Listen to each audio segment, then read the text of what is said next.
Hello everyone. Honestly speaking, when I got this chance to speak in this forum, I was not very sure whether I should be part of it or not because I am not a technical writer in that conventional sense anymore. So, but after listening to everyone, I think I am still connected. I am not far away from what has been discussed here so far. And during this session, probably I would be going to reiterate most of the things which have already been covered, but in a different perspective basically. Not in the sense of technical writing as such, but it is more about technical writing plus marketing communication. So, okay, I am just taking this particular slide. My question is, what is a comparison? What do you think? Any definition anyone can think about a single line or something? What is a comparison? Finding the best. Okay, what else? What is missing? Right. Yes, please go on. I'd say technical writing is primarily for those who already got the product. I think communication is for those who are interested in product. So both line would be Right, it's a balancing kind of thing in a way. But okay, in general, by definition, it is a kind of evaluation of two or more things which are related to each other, right? In social life, it is very much, it's something which we see in our day-to-day life. We keep comparing everything, and by philosophical view, it is heap of joy, or it can bring you joy. So why, which is something so important, which is so much intertwined into your DNA, should not be part of corporate documentation, right? So I am just I would be talking about extension of these thought process in our technical writing or in general communication profile. Not technical, it could be anything, technical or marketing. So why do we need comparison? If you observe yourself, even for a simple thing, we keep comparison. We do keep comparison, right? Whether it is about buying a phone, whether it is about buying a car, it is about even buying a grocery item on Amazon, for example. You go for price, you go for availability, you go for feature set and everything. So comparison is a kind of zero moment of truth for most of the things in our life nowadays. And we are going to talk about something more extensive in this session about comparison. Now, why do we need comparison? Actually, it very much depends on the audience, who is looking for that comparison in general. So from a customer's point of view, he needs it to understand similarities and differences, that is what the gap and the availability of things.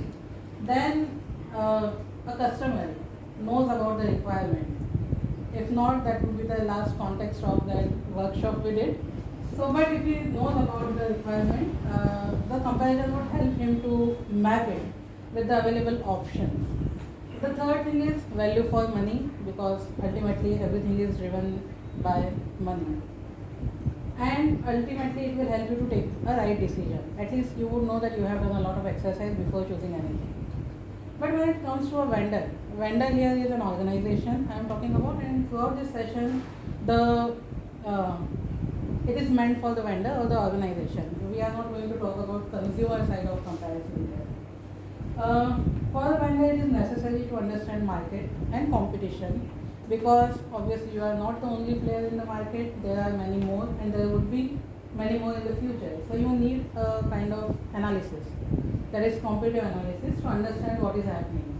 And then based on that, you would be able to find out your strengths and weaknesses, which ultimately will help you to sell your products or your services. And as I said, you are not the only vendor in the market, so there is always scope for improvement. So a different kind of comparison would be needed to understand the scope of improvement, what you are missing, or what competitors are doing actually, which you can accommodate in your product. Then why we are discussing it in this particular forum, where we generally talk about end user documents, or our key audiences end users. The reason is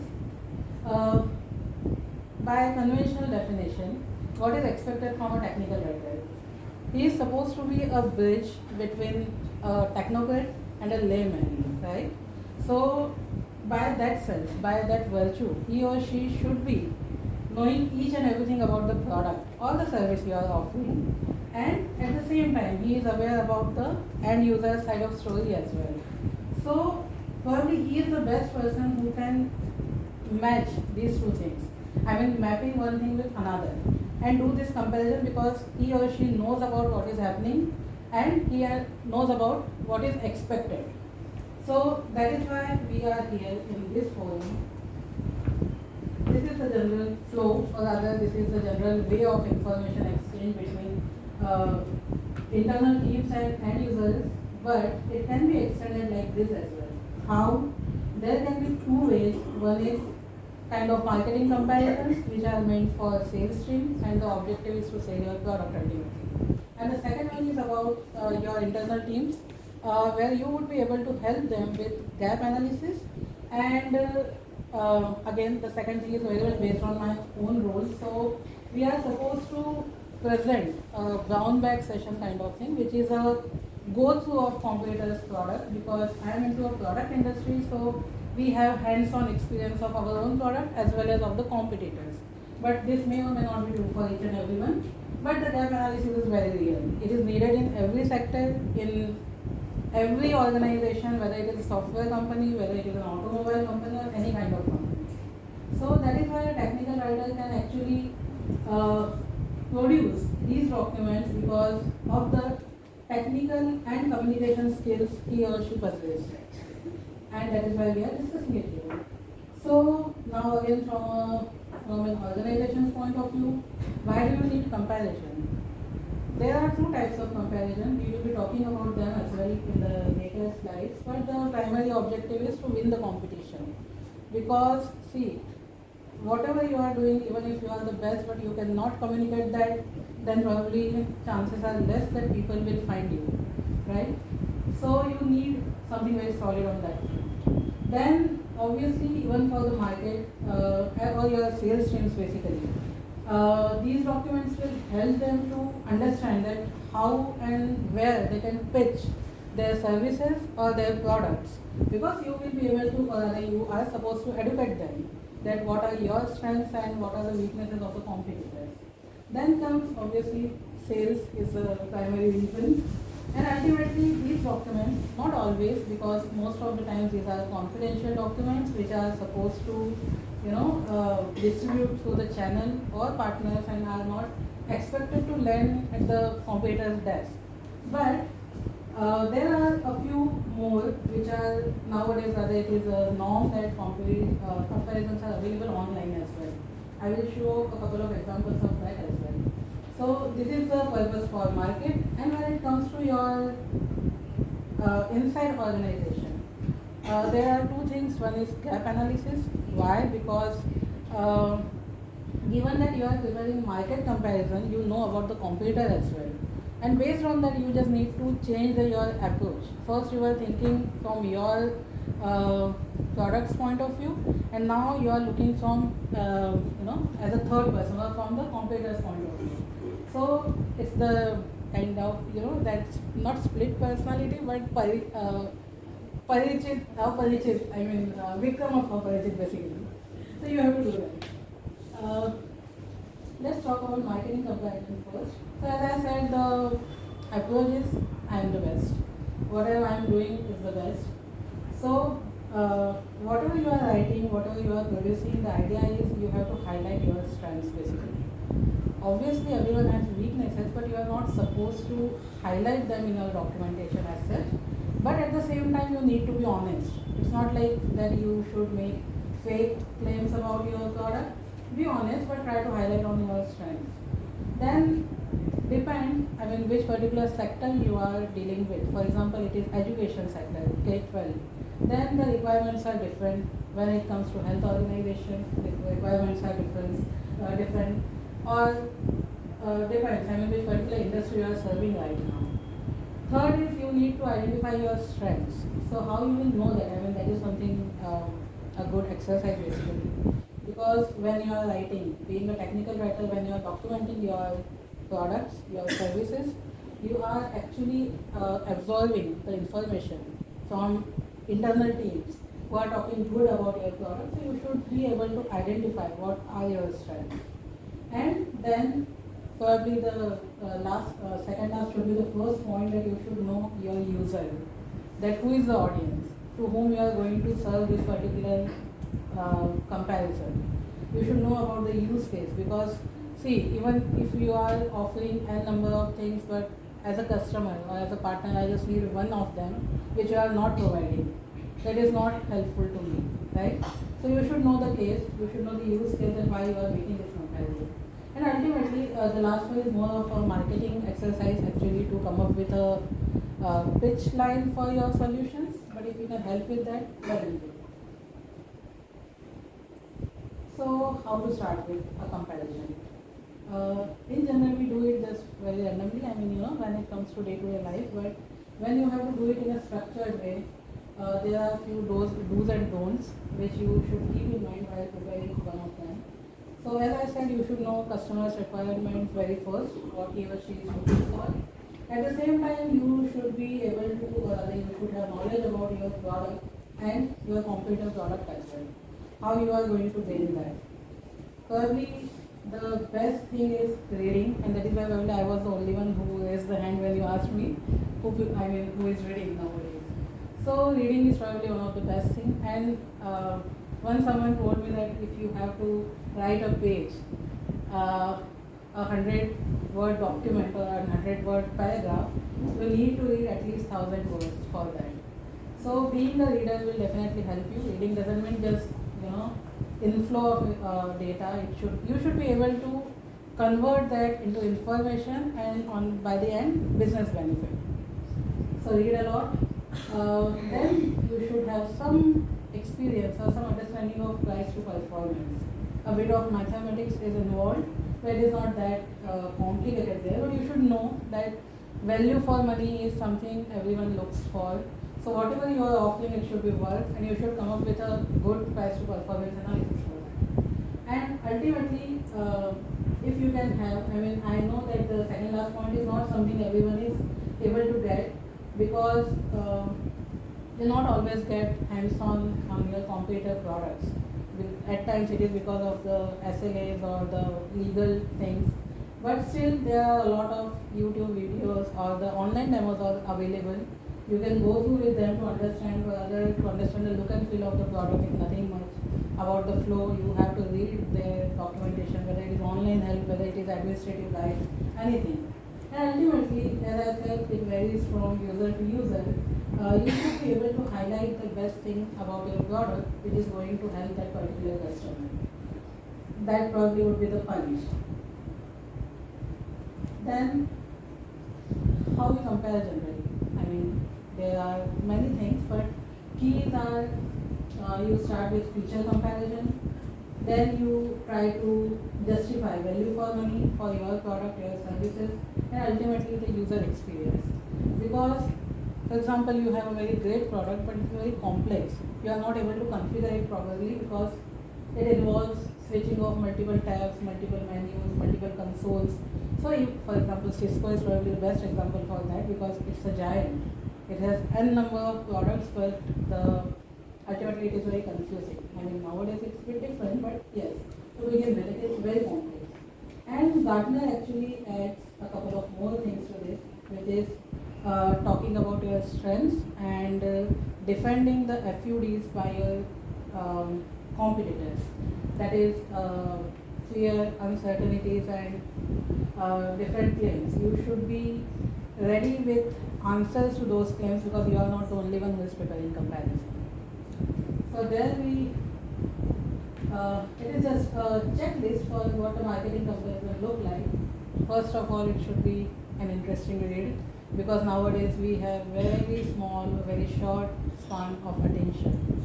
If you don't like the first paragraph, chances are high that you are not going to read the rest of the document. So there your writing skills come into the picture, that you should be able to write precisely, concise, to the point, short sentences, everything, I mean whatever Microsoft Guide suggests for a technical writer should be considered here while preparing the comparison document.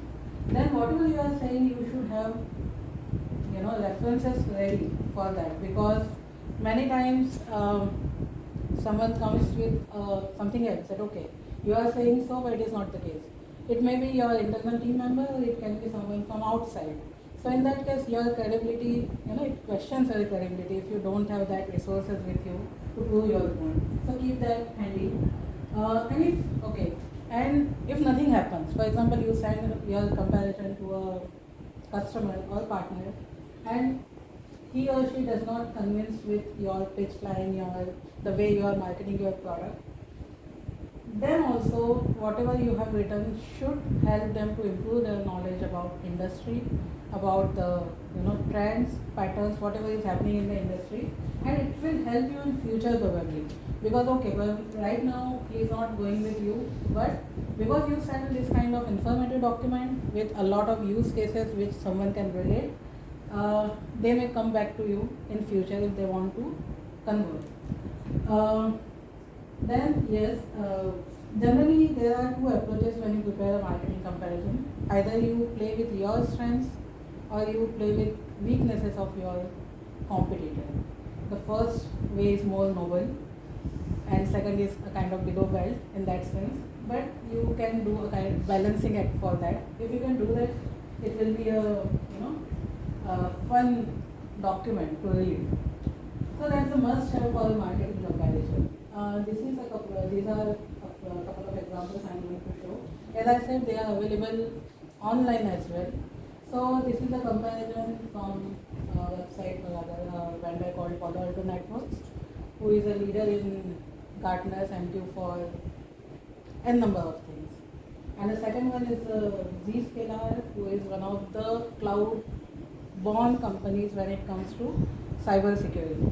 So it is this comparison available on Palo Alto's website.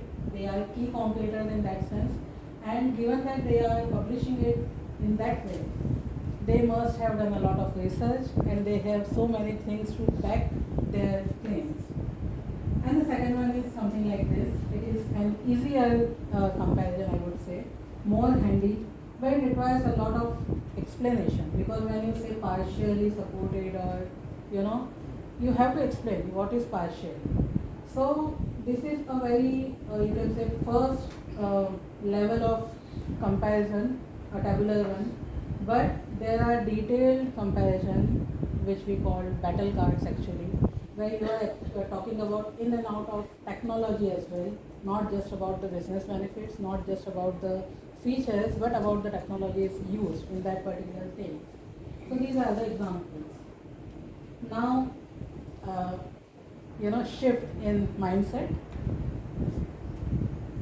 This is, now you think about that your product is not at all good. It is just a decent product, not doing much. There is a lot which can be done based on what competitors are doing. So with that mindset, you start preparing a gap analysis kind of document. What do you include in that? It is based on, again, research and reading is something very crucial to prepare any kind of comparison document. So you should be doing comparison based on the market need first of all. And while you are doing, for example, there is a forum for your organization where someone can vote for the feature set. Like someone has listed one product and then other community members are voting for them. So you know about the priority when it comes to features you have to include in your product. Then you should know about the market need. It is not that everything which is mentioned there is needed. It is must have versus good to have kind of thing. If that can be postponed or it is not that crucial, probably you can skip. But again, it is based on your understanding of the market, based on your reading, based on your analysis. So you have to do it. Then second is you will compare your product with the competitor based on the efficiency. For efficiency, probably you will look into third-party analyst reviews, for example Gartner, for example Forrester, IDC, anyone who is evaluating your products. Then based on that you can suggest that okay, this vendor is doing the good and we probably should follow it. And the third one is you can come up with something very innovative, which is not the case. I mean, it is not very frequent as such, but if you can come up with such an idea, that would be cherry on the cake. Then you have to have some understanding of pricing as well, because even if you are doing something very good but it is not reasonable, then chances are high that no one is going to look at it. So be reasonable, try to understand the market in general, look at the your competitors' pricing, it is most of the times available. If not, you can ask for your partners, your resellers, or any source for that. And then based on that, you can come up with ideas for discounts, for trade-up programs, or anything that would ultimately help you to promote your product in a good light. But how to do it? So again, the idea is customer is God. Ultimately, you are doing everything for customer. So you should know your customer's requirements very well, and then based on that, view your entire story or your document.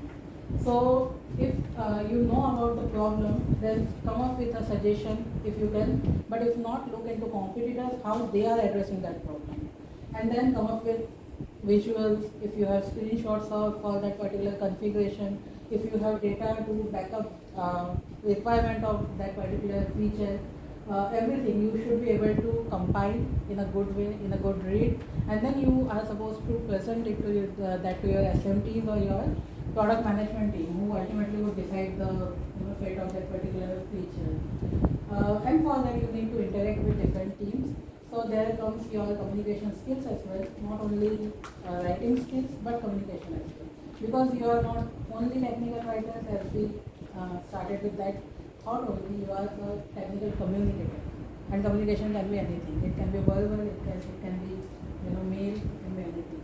So try to understand that. And again, do's and don'ts for a gap analysis document is that you should always have a use case for what you are suggesting, because in absence of a use case, probably no one would be able to relate. And that is what probably we were talking about, storytelling, and how to keep things relatively understandable for the audience. Then you should know about the business criticality. For example, when GDPR was introduced, many companies were not following that. But when it was mandatory, certainly all of a sudden everyone was eager to come up with solutions who will be able to help you to comply with GDPR. And yes, you should have a clear visibility of what is happening in the market, and ultimately whatever you have learned after all this research and reading, you should be able to summarize that in a crisp and short write-up. It should not be a kind of essay or white paper you are not writing, it should be a small reading basically. So just to change a bit, this is one of the things I wanted to say. You all know about left and right brains, right? And when you are doing a comparison, you actually should be able to use both of them. So left brain is responsible for logical thinking, calculations, while the right one is more creative. So while developing a comparison document, you should be able to balance both of them. How? One is with, you have to do, rather when it comes to gap analysis, you are you are telling about truth, what is missing. You are not hiding, because it is not meant for the customer. You can say that, okay, these are our weakness and you should know about this.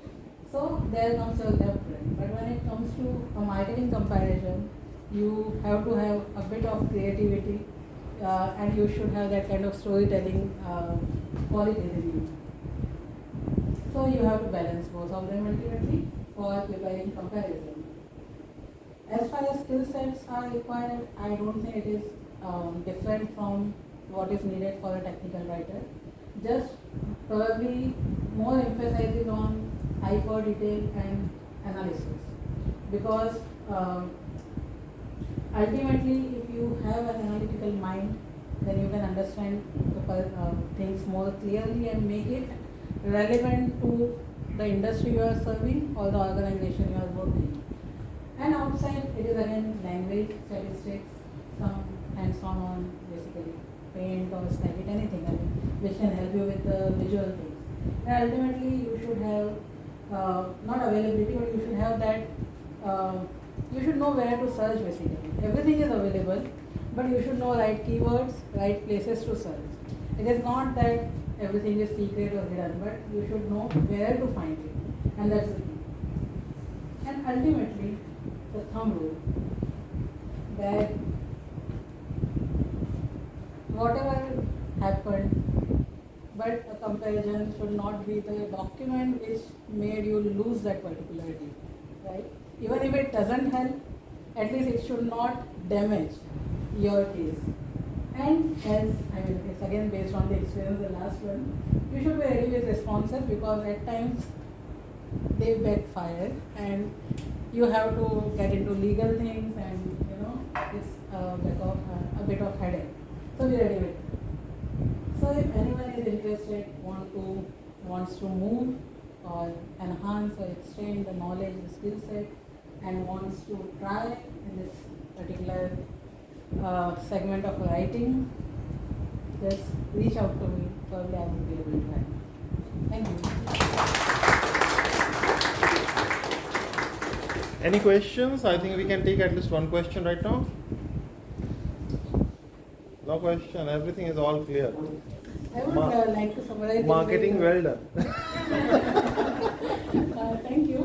One thing, probably instead of speaking in this much formal thing, I can summarize the requirement basically that what a competitive analyst does. It's like लम्हे लम्हे की सियासत पे नजर रखते हैं, हम तो दीवाने हैं, दुनिया की खबर रखते हैं.